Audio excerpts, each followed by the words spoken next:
Selamat siang untuk kita semua. Hari ini saya akan memaparkan jawaban saya pada modul 1-1A6 tentang refleksi filosofis pemikiran Ki Hajar Dewantara dengan saya sendiri, Lisni Maida Sidauro. 1. Apa pengetahuan dan pengalaman baru yang saya dapat setelah mempelajari secara mendalam pemikiran-pemikiran Ki Hajar Dewantara? Setelah mempelajari secara mendalam pemikiran-pemikiran Ki Hajar Dewantara tentang pendidikan, pengetahuan dan pengalaman baru yang diperoleh diantaranya adalah Ki Hajar Dewantara memandang proses pendidikan adalah proses menuntun segala kodrat pada anak.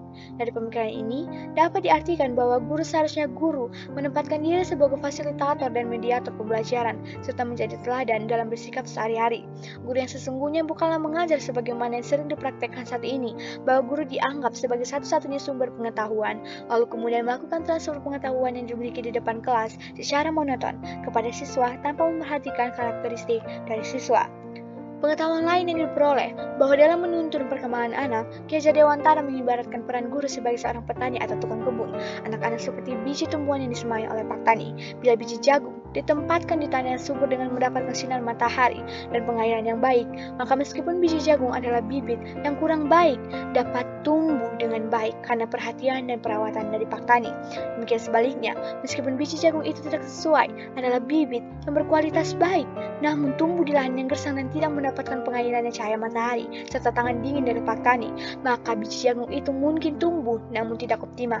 Filosofinya adalah bahwa guru memegang peran penting dalam tumbuh kembang potensi yang dimiliki anak, bagaimana guru menuntun dan mengarahkan anak menjadi penentu perkembangan belajar anak. Dukungan dari semua pihak, fasilitas yang tersedia, serta kemauan diri untuk selalu belajar dan mengembangkan diri merupakan kekuatan untuk menerapkan pemikiran-pemikiran Ki Hajar Dewantara tersebut. Maka perlu dilakukan perubahan-perubahan terutama pada pola-pola pembelajaran yang dilakukan. Selama ini, proses menuntun anak harus diberikan porsi yang lebih diutamakan dari proses mengajar anak.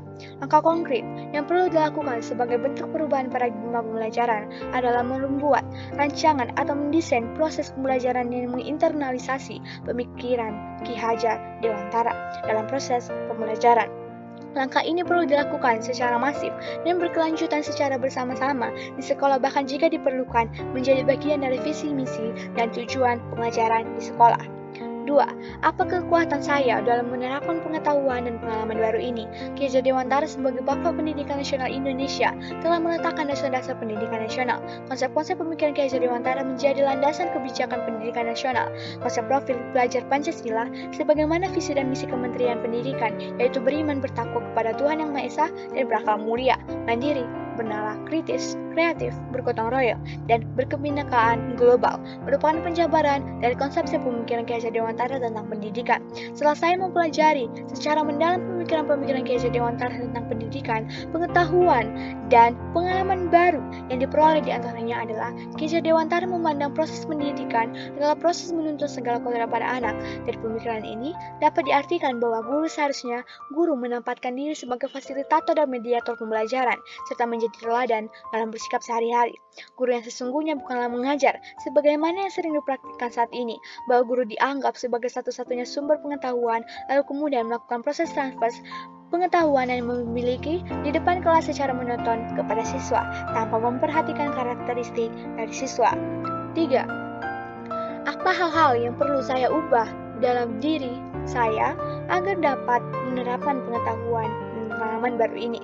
Setelah mempelajari pemikiran-pemikiran Ki Hajar Dewantara, saya dapat mengetahui bahwa pendidikan menurut beliau adalah menuntun segala kekuatan kodrat yang ada pada anak-anak, agar mereka dapat mencapai keselamatan dan kebahagiaan setinggi-tingginya, baik sebagai manusia maupun anggota masyarakat.